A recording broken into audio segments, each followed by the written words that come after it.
अस्सलाम वालेकुम। सियासत टीवी के खुसूसी प्रोग्राम ब्रेकिंग न्यूज़ में आपका खैर मकदम है। मैं मोहम्मद रियाज अहमद और मेरे साथ अशर यासिर। बहरहाल नाज़रीन, जहाँ तक खबरों का सवाल है, आपको ब्रेकिंग न्यूज़ के लिए तरफ लिए चलते हैं। सुप्रीम कोर्ट ने आज एक अहम फैसला सुनाया और उस फैसले ने एक ज़िंदगी बचा ली है। लेकिन ये कहा जाता है कि उस ज़िंदगी को बचाने के लिए जिस तरह कोशिश की गई है वो काबिल तारीफ भी है, क्योंकि जिस अंदाज में सीमा मिश्रा एक देखेंगे कि आप सीमा मिश्रा को इसका क्रेडिट जाता है, लेकिन आपको बता दें कि आखिर वाक़या क्या है। आप ये अच्छी तरह जानते हैं कि 21 फरवरी 2013 को हैदराबाद के दिलसुख नगर जैसे मसरूफ़ तरीन इलाके में एक नहीं बल्कि 2 धमाके के वाक़यात पेश आए थे, जिसके नतीजे में कम अज़ कम 18 अफराद अपनी ज़िंदगी से महरूम हो गए थे और 131 अफराद के बारे में बताया जाता है कि वो ज़ख्मी हुए थे। इस सिलसिले में कई गिरफ्तारियाँ पुलिस ने अंजाम दी थी, लेकिन कई बेकसूर भी थे। और आप अंदाज़ा कर सकते हैं कि पुलिस इस तरह के वाक़यात होती है तो शक और शुबे की बुनियाद पर लोगों को गिरफ्तार कर लेती है। ऐसे में आपको बताना ज़रूरी है कि इसी तरह एक मुलजिम अख्तर के बारे में कहा जा रहा था कि एनआईए की स्पेशल अदालत ने, यानी एनआईए की नेशनल इन्वेस्टिगेशन एजेंसी की एक खुसूसी अदालत ने अख्तर को मुलजिम करार देते हुए उसे सज़ाए मौत सुनाई थी। और उसके बाद आपने देखा कि तेलंगाना हाई कोर्ट ने भी उस सज़ा को बरकरार रखा था, लेकिन सुप्रीम कोर्ट में अख्तर ने अपने वकील के ज़रिए यानी सीमा मिश्रा के ज़रिए उन्होंने एक स्पेशल लीव पिटिशन दाखिल करवाई थी। और उसके बाद आपने देखा कि आज जो फैसला आया है, सुप्रीम कोर्ट ने उनकी सज़ाए मौत पर हुक्म इल्तवा जारी कर दिया है। तो ये बहुत बड़ी बात है, मैं समझता हूँ कि बहुत बड़ी खबर है। लेकिन अख्तर हो या कोई और हो, क्या ये देखना चाहिए कि क्या उन्होंने इस तरह का काम किया है, इस तरह की घिनौनी हरकत की है, इस तरह का जुर्म किया है जिसमें 18 जानें चली गई हैं और 131 से ज़ायद लोग ज़ख्मी हुए हैं। तो बहरहाल 2016 में एनआईए की अदालत ने यह फैसला सुनाया था कि अख्तर को सज़ाए मौत दी जाए, लेकिन अब उस मुलजिम की सज़ाए मौत पर हुक्म इल्तवा सुप्रीम कोर्ट ने जारी कर दिया है। अगर इंटरनेशनल लेवल पर देखेंगे तो ट्रंप का एक बयान आया है और वो बयान ये है कि उन्होंने कहा है कि इसराइल गज़ा पट्टी को यानी अपने इलाके में जम करने वाला है, इसराइल में जम करने वाला है, लेकिन उसकी हरगिज़ इजाज़त नहीं देंगे, ये ट्रंप ने कहा है। क्योंकि आप अच्छी तरह जानते हैं कि कल ही अक़वाम मुत्तहिदा सलामती जनरल असम्बली इजलास के साइडलाइन पर उन्होंने कई मुस्लिम ममालिक के रहनुमाओं से मुलाकात की थी और उस मुलाकात में ये बात खुलकर सामने आई है कि उन मुस्लिम रहनुमाओं ने वाज़ेह तौर पर ट्रंप को खबरदार कर दिया था कि अगर इसराइल इस तरह की हरकत करता है तो वो बर्दाश्त नहीं करेंगे और ये इलाके के लिए बहुत ही तबाहकुन साबित होगा और धमाके हालात पैदा हो जाएंगे। क्योंकि इसराइल के वज़ीर आज़म नेतन्याहू ने वाज़ेह तौर पर कहा था कि हम गज़ा पट्टी के मुख्तलिफ इलाकों को अपने यानी यहूदी नौ आबादियात यानी यहूदी आबादियात तामीर करने के लिए अपने में जम कर लेंगे।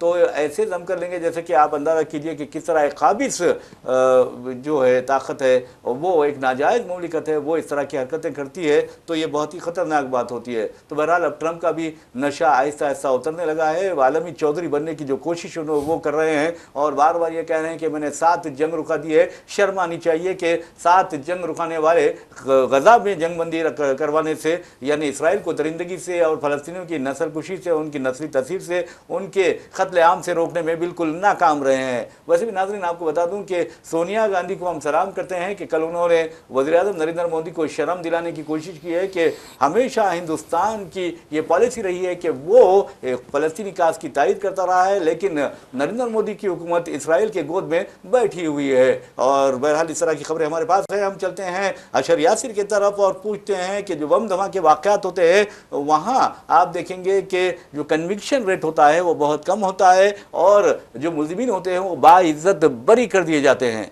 सर उसके लिए सबसे अहम चीज़ ये है कि अभी हमने 2 ऐसे वो देखे हैं जो फैसले हैं, ये तीसरा फैसला है। एक फैसले के ख़िलाफ़ जो है जो महाराष्ट्र की गवर्नमेंट वो कोर्ट गई थी, दूसरे फैसले के ख़िलाफ़ जमीयत वो कोर्ट गई जब, और फिर जिसमें उसे बरी किया गया है उसको जो है अपग्रेड कर दिया गया है। जो क्या बोलते हैं पुलिस या आर्मी के थे ना वो, उनको अपग्रेड, वो कर्नल हो गए हैं। तीसरा की बात, हाँ कर्नल पुरोहित की बात कर रहा हूँ। अभी तीसरा जो केस ये सामने आया कहीं ना कहीं सबूतों की वजह से चीज़ें गड़बड़ होती हैं। और सबसे अहम चीज़ ये है कि हमारे देश में अगर ऐसी कोई घटना हो जाती है तो बहुत ही एक जो गंदी चीज़ होती है उसमें नाम देखा जाता है, उस नाम के हिसाब से फिर उस पर कमेंट होने शुरू होते हैं। अभी हमने देखा जिस तरह से मुंबई ब्लास्ट जो ट्रेन सीरियस ब्लास्ट हुए थे, उसमें जब उन लोगों को बरी किया गया है तो हमने ये देखा कि इसमें पक्ष हो या विपक्ष हो, सत्ता पक्ष हो या विपक्ष हो, सबने आकर के आगे बयान दिए कि ऐसी चीज़ें नहीं होनी चाहिए। लेकिन वहीं जब दूसरा केस कि वो सामने आए मालेगांव वाली, तो उसमें सबने आकर के सपोर्ट किया। और अभी जो चीज़ सामने है, तो इससे ये चीज़ सामने आती है कि अगर कोई यहाँ पे बहुसंख्यक आबादी वाला है तो उसको फ़ायदा मिलेगा और उसके लिए सब आगे आएंगे। लेकिन यहाँ पे अगर क्या बोलते हैं अल्पसंख्यक वाला है तो वहाँ पे चीज़ें कम हो जाती हैं, आपके पक्ष में चीज़ें बहुत कम आती हैं, आपके पक्ष में सोशल एक्टिविस्ट आते हैं, आपके पक्ष में वो नेता आते हैं जिनको ये पता होता है कि मैं कुछ भी बोलूँ मेरी पार्टी मेरे खिलाफ कोई भी एक्शन नहीं लेगी। तो इस तरह के लीडर्स आजकल बहुत कम हो गए। लेकिन वहीं दूसरी खबर जो आपने बताई है ट्रंप वाली, सबसे अहम चीज़ ये है कि आज भी हमने देखा कि दवाओं पे जो टैक्स लगाया गया है उससे हमारे यहाँ शेयर बाज़ार में काफ़ी गिरावट आई है और आगे भी ये बताया जा रहा है कि शेयर बाज़ार गिरते रहेंगे। दूसरी चीज़ ये है कि इसको लेकर के काफ़ी सारे लीडर्स के बयान सामने आ रहे हैं। तो एक लीडर का बयान हम आपको सुना देते हैं। प्रियंका चतुर्वेदी ने, जो शिवसेना यूबीटी के सांसद हैं, उन्होंने पोस्ट के जरिए ना सिर्फ ट्रंप के टैरिफ पर ध्यान आकर्षित किया है बल्कि बीजेपी पर भी हमला बोला। उन्होंने कहा है कि केंद्र सरकार को अमेरिका जैसे वैश्विक चुनौतियों के लिए तैयार रहना चाहिए। सोशल मीडिया पर कई यूजर्स ने उनकी राय को समर्थन दिया है, जबकि कुछ लोगों ने जेनेरिक दवाओं और भारतीय निर्यात पर संभावित असर को लेकर चिंता जताई है। प्रियंका चतुर्वेदी का यह संदेश न सिर्फ ट्रंप की लगातार जारी व्यापारिक नीतियों की ओर इशारा करता है, बल्कि उन्होंने इसे केंद्र सरकार की विदेश नीति और व्यापारिक तैयारियों पर सवाल उठाने के तौर पर भी पेश किया गया है। सबसे अहम चीज़ ये है कि हमारी विदेश नीति, अभी हमने देखा पहलगाम का अटैक हुआ था, उसके बाद फिर ऑपरेशन सिंदूर चला। ऑपरेशन सिंदूर ख़त्म होने के बाद फिर हमारे जो केंद्र सरकार है उसने कुछ डेलीगेशंस भेजे अलग अलग कंट्रीज़ में। जी। आपने ये नहीं देखा होगा या किसी ने भी ये नहीं दिखाया होगा कि वहाँ पे उन कंट्रीज़ ने उनका समर्थन किया, उसके अगेंस्ट गए। लेकिन हमारे लोग गए थे, हमारे लोगों ने जा करके वहाँ पे अपनी अपनी बात रखी। उसमें कांग्रेस के भी थे, उसमें बीजेपी के भी थे, उसमें कुछ और पार्टियाँ भी थी जिनके लोग गए हुए थे वहाँ पे। सबसे अहम चीज़ ये है कि अभी तक हम ये देख रहे हैं कि ऑपरेशन सिंदूर पे जो चर्चा हुई थी, जो लोग यहाँ से वहाँ गए थे, लेकिन उसके बाद फिर एक ऑपरेशन सिंदूर के समय ही एक चीज़ ऐसे सामने आई थी कि हमने हिंदुस्तान में देखा कि टर्की जो ज़बान है, टर्किश ज़बान, उस पर जो कोर्सेज चल रहे थे उनको बैन कर दिया गया था। जी। अजरबैजान जाने वाले लोगों ने अपने टिकट कैंसिल करा लिए थे और उसके बाद चाइना के भी कुछ चीज़ें हुई थी गड़बड़। लेकिन फिर हमारे देश के प्रधानमंत्री चाइना जाते हैं, वहाँ पे चाइनीज़ जो प्रेसिडेंट है उनसे भी मिलते हैं, उसके बाद वो फिर जो क्या बोलते हैं टर्की के जो प्रेसिडेंट हैं उनसे भी मुलाकात करते हैं, हाथ मिलाते हैं। सबसे अहम चीज़ ये है कि हिंदुस्तान की जो पॉलिटिक्स है वैसी हो गई, जहाँ पे हमें फ़ायदा दिखेगा वहाँ पे हम जाएंगे। अभी हम बात कर रहे थे इससे पहले कि जब ऑपरेशन सिंदूर हुआ था उस दौरान एक हमारे फिल्म अभिनेता हैं पंजाब के, जिनको जो है देशद्रोही करार दिया गया था, दिलजीत दोसांझ, जिन्होंने कल अपने कॉन्सर्ट में मलेशिया में एक बयान दिया है। उन्होंने कहा है कि हमने शूटिंग फिल्म की बहुत पहले की थी, पहलगाम का अटैक उसके बाद हुआ है, लेकिन अभी हिंदुस्तान पाकिस्तान के बीच जो क्रिकेट वाला मैच चल रहा है ये तो अब हो रहा है, इसमें क्यों नहीं किसी को देशद्रोही कहा जा रहा है? इसमें तो आप 6 विकेट से मैच जीत जाते तो ये कहते हैं कि ये पहलगाम के जो मरे थे, पहलगाम में जिन लोगों की मौत हुई थी उनको डेडिकेट किया गया। मतलब 6 विकेट से आप जीत गए, 4 विकेट से आप जीत गए, तो आपने इसको इस चीज़ में कर दिया। मतलब हर तरह से जहाँ पे आपको ज़्यादा फायदा हो रहा है, अब अगर कोई बड़े टूर्नामेंट में जाते हैं वहाँ हिंदुस्तान पाकिस्तान के मैच में बहुत ज़्यादा पैसा लगा होता है, बहुत ज़्यादा प्रॉफिट का मामला होता है, सट्टा लगा हुआ होता है, तो वहाँ पे आप खेल लेते हैं।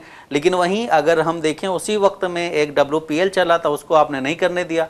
क्यों नहीं करने दिया? वहाँ के कुछ हमारे प्लेयर्स ऐसे थे जिन्होंने कहा हम नहीं खेलेंगे, और जिसके कप्तान युवराज सिंह थे। युवराज सिंह ने हालांकि बाद में बोला कि मेरा मन था खेलने का, अगर हम खेल जाते तो हम जीत जाते, हमें पता था, लेकिन जब ज़्यादातर टीम ने बोला हम नहीं खेलेंगे तो इस वजह से हमने भी नहीं फिर उस पर ज़्यादा फोर्स किया है। लेकिन सबसे अहम चीज़ ये है कि अभी फिर संडे को मैच होने वाला हिंदुस्तान पाकिस्तान का, जो एशिया कप का फाइनल है। अब इसमें देखना है क्या होगा। सिर्फ हाथ ना मिला करके आप उन चीज़ों पर पर्दा डाल सकते हैं क्या?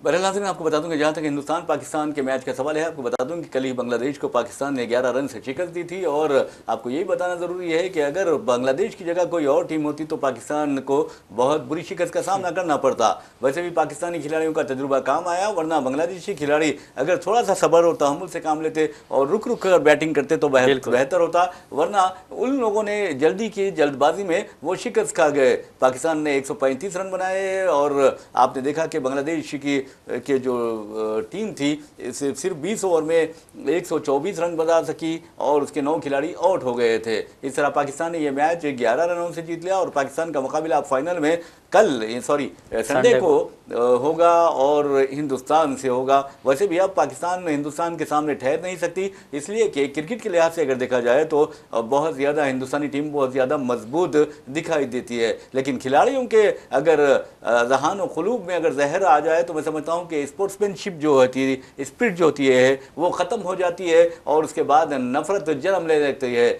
मिसाल के तौर पर आपने देखा कि किस तरह के हालात वहाँ पर ग्राउंड पर पेश आ रहे हैं, चाहे हिंदुस्तान जीते या पाकिस्तान जीते, लेकिन एक बात ज़रूर है कि नफरत का इजहार किया जा रहा है और अब तो ये तनकीद की जा रही है वज़ीर आज़म नरेंद्र मोदी पर, आखिर वो किस बिना पर हिंदुस्तानी टीम को पाकिस्तानी टीम के खिलाफ खिला रहे हैं, जबकि ये कहा था कि उन्होंने खून और बातचीत एक साथ नहीं हो सकते, इसी तरह खून और पानी और अमन एक साथ नहीं यानी बह सकते और ना ही मैचेस, क्रिकेट के मैचेस हो सकते हैं। लेकिन क्रिकेट के बारे में आपको बता दें कि क्रिकेट क्रिकेट है और खेल में पॉलिटिक्स को नहीं शामिल किया जाना चाहिए। तो बहरहाल अब ये देखना है कि पाकिस्तान और हिंदुस्तान के दरमियान जो मुकाबला होने वाला है उसमें कौन जीतेगा, लेकिन पूरी उम्मीद है 90% के हिंदुस्तान फाते रहेगा, एशिया कप चैंपियन रहेगा। लेकिन एक बात जरूर है कि बिजनेस को ज़बरदस्त तक़वीयत हासिल हो रही है और आपने देखा कि नरेंद्र मोदी हुकूमत के बनिस्बत मुत्तहिदा अरब इमारात की हुकूमत जो है वो ना ज़ात दिखती है, ना बात दिखती है, ना ही आप देखेंगे कि ना रंग दिखती है, नस्ल दिखती है, ना ही ज़बान दिखती है, बल्कि वो इंसानियत को दिखती है। और आप देखेंगे कि आज वहाँ क्रिकेट के मैचेस हो रहे हैं और वो कमा रहे हैं और हम खामोशी से देख रहे हैं। तो इसका मतलब ये है कि जो यानी अक्लमंद हुक्मरान होता है और वो इसी तरह के इक़दाम करता है, ना कि हिंदू मुस्लिम करता है, ना कि मसाजिद के नीचे मंदिरों के लिए मंदिरों होने का दावा करते खोलने लगता है। ये तो दीवानगी है, ये तो जुनूनीपन है। मिसाल के तौर पर आप देखेंगे कि आई लव मोहम्मद के जो मुहिम अब हिंदुस्तान भर में चल रही है, इन लोगों ने बीजेपी की हुकूमत में कम से कम मैं समझता हूँ कि चाहे उत्तर प्रदेश है, उत्तर प्रदेश में तो 1000 लोगों के खिलाफ मुकदमा दर्ज किए गए हैं और फिर आप देखें उत्तराखंड है, उत्तराखंड में 400 से ज़्यादा लोगों के खिलाफ मुकदमा दर्ज किए गए हैं। महाराष्ट्र वगैरह में जहाँ पर बीजेपी की हुकूमतें हैं वहाँ कुछ लोगों के खिलाफ मुकदमे दर्ज किए गए हैं। लेकिन इस कदर आई लव मोहम्मद से जो लोगों ने, जिस तरह पुलिस वालों ने यानी काम किए, इक़दाम किए हैं,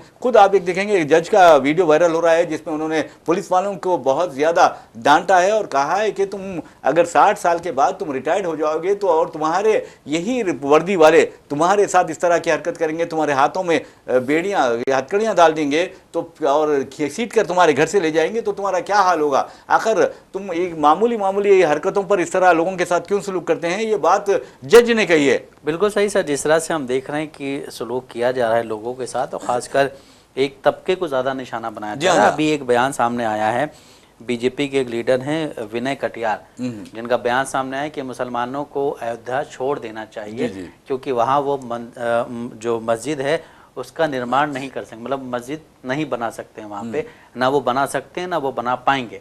तो इस तरह के बयान सामने आ रहे हैं। वहीं आपने यूएई का जिक्र किया अभी कि यूएई में वो मैचेस करा के किस तरह से पैसा हासिल करा, तो एक टीम यूएई की भी है, यूनाइटेड अरब अमीरात की भी एक टीम है जिसमें हिंदुस्तान के भी खिलाड़ी हैं, उसमें पाकिस्तान के भी खिलाड़ी हैं, दोनों आपस में मिलकर खेलते हैं। इसी तरह ओमान की टीम है।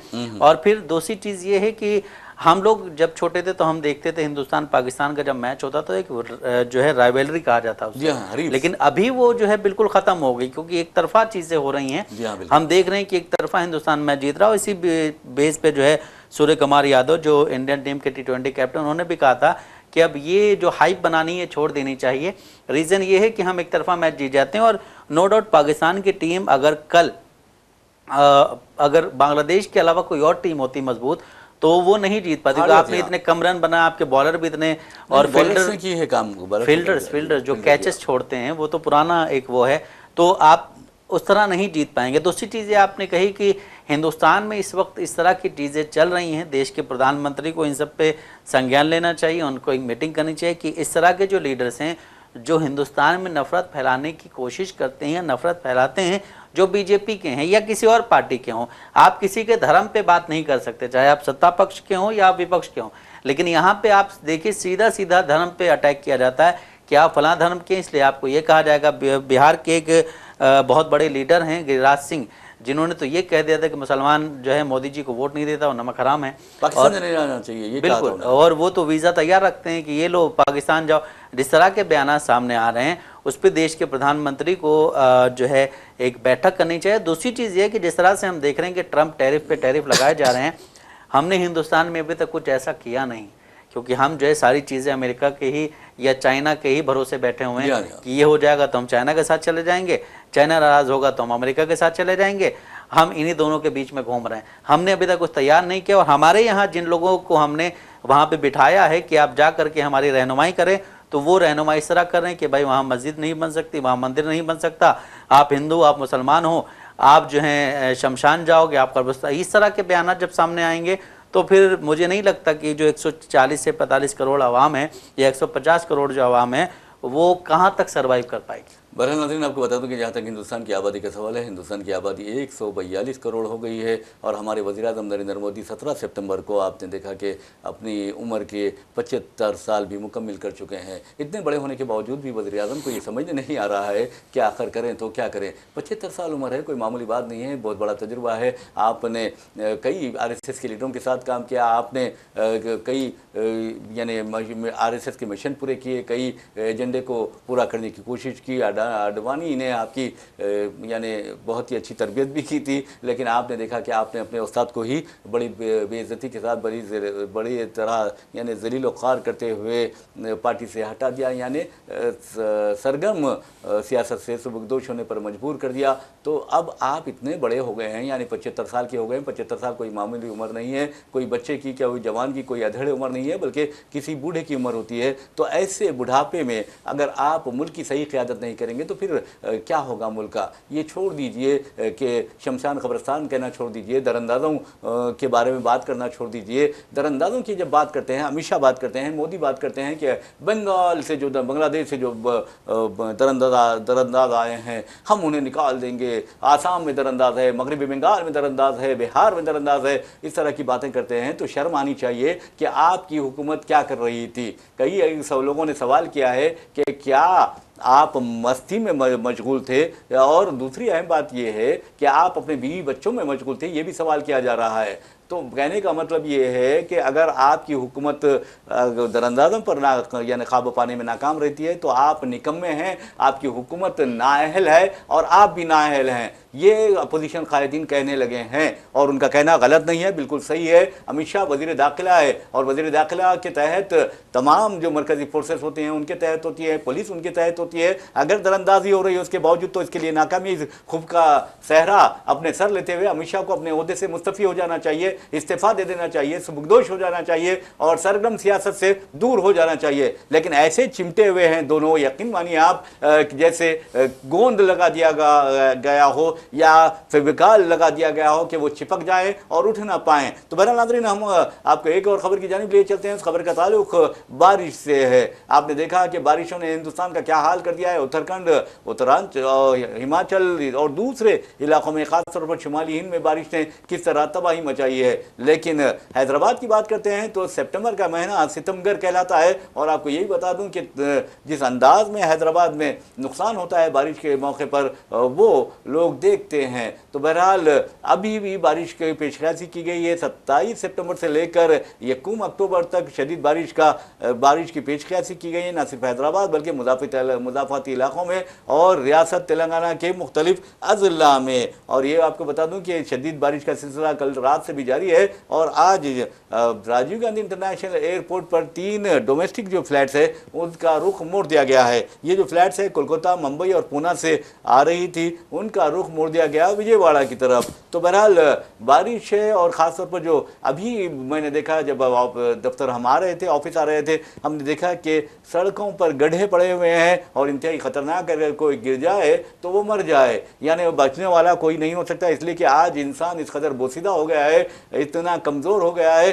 क्योंकि मिलावट की अशिया मिल रही हैं, हुक्मरानों के वादे और दावों के सिवा वो कुछ नहीं देख पाते। तो बहरहाल नाज़रीन, आप अगर बाहर निकल रहे हैं तो ये सोच समझ कर निकलिए कि बारिश हो रही है या नहीं हो रही है और आपको किस रास्ते से जाना है। अगर कहीं पर बारिश का पानी जमा हो तो वहाँ पर जाने से गुरेज करें और बचते वहाँ से निकल जाएं, क्योंकि आपने देखा कि किस तरह के हालिया अरसे के दौरान एक नहीं, दो नहीं, बल्कि 3 नौजवान अपनी ज़िंदगियों से महरूम हो गए थे। एक तो मुशीराबाद कवाडीगुड़ा की तरफ शरीफुद्दीन का जिस अंदाज में आप देखेंगे कि उनकी वो जांबाक हुए, बहुत ही अफसोसनाक रहा। और इधर आप देखेंगे कि अफजल सागर जो हबीबनगर इलाके में आता है, वहाँ पर भी 2 नौजवान बह गए थे। एक नौजवान की तो लाश मिली थी, लेकिन दूसरे के बारे में अब तक कोई इत्तला नहीं है। तो बहरहाल नाज़रीन, इस तरह की खबरें हमारे पास हैं, लेकिन हम आपको लिए चलते हैं यानी अमेरिका में आप देखेंगे कि अक़वाम मुत्तहिदा जनरल असम्बली इजलास में कोलंबिया के सदर ने जिस अंदाज में तनकीद की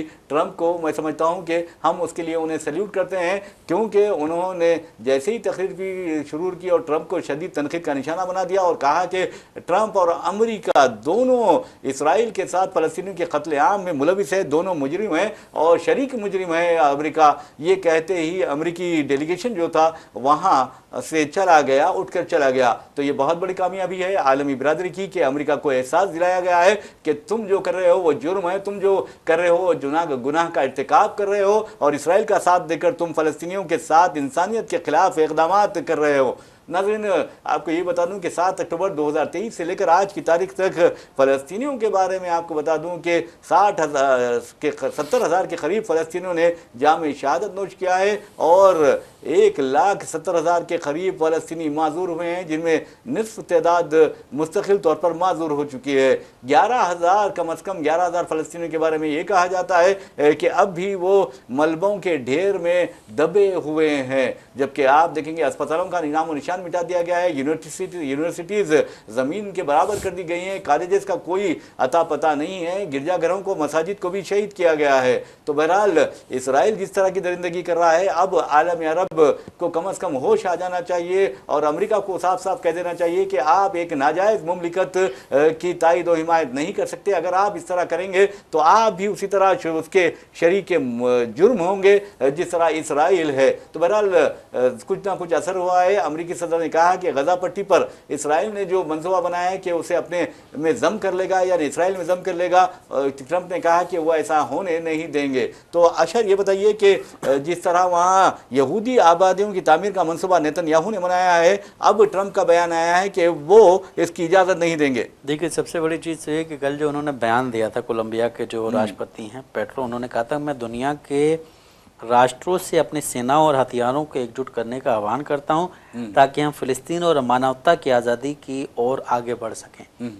और जिस तरह से आपने अभी बताया कि वहां पे जाके जो बयान दिया गया था उसके बाद बहुत से लोग वहां से उठ के चले गए थे, क्योंकि उनको ये अब शायद फील होने लगा। उसी का नतीजा था कि कल आज जो आप खबर बता रहे हैं कि ट्रंप ने जो बयान दिया है कि ऐसा नहीं हो सकता है, तो अब अगर आप एक बार उकसा देते हैं किसी को कि तुम ये करो, उसके बाद फिर आप उससे चुप कराएंगे तो शायद ये चीज़ें उतनी आसान नहीं होंगी। आपको उसी वक्त सोचना चाहिए था कि हमें क्या करना है।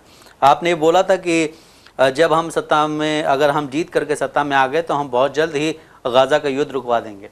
ये तो उनका बयान खुद का है ना, उन्होंने खुद कहा था कि हम अगर सत्ता में आ गए तो हम गाज़ा का युद्ध रुकवा देंगे। उसके बाद अभी तक आपने क्या किया? आप तो उनको सपोर्ट कर रहे हैं और वो आपको जो है क्या बोलते हैं, पीस, जो नोबेल पीस पुरस्कार है वो देने की बात कर रहे हैं। उसके लिए उन्होंने आपको वो लेटर भी दिया था जहां उन्होंने आपका नाम रिकमेंड किया था। तो ले दे के बात ये है यहाँ पे कि आप दोनों एक दूसरे के साथ जनता को खिला रहे हैं बस, कि हम दोनों एक दूसरे के खिलाफ ऐसी चीज़ें अगर बोलेंगे तो जनता हमारे पक्ष में आएगी, कुछ तुम्हारे पक्ष में आएगी, बाकी दुनिया में जो चीज़ें चल रही हैं उसी तरह चलती रहेंगी। अभी आप देखिए कि 7 अक्टूबर 2023 को युद्ध शुरू हुआ था वो, और आज 26 सितंबर है। कुछ दिनों के बाद 2 साल पूरे हो जाएंगे।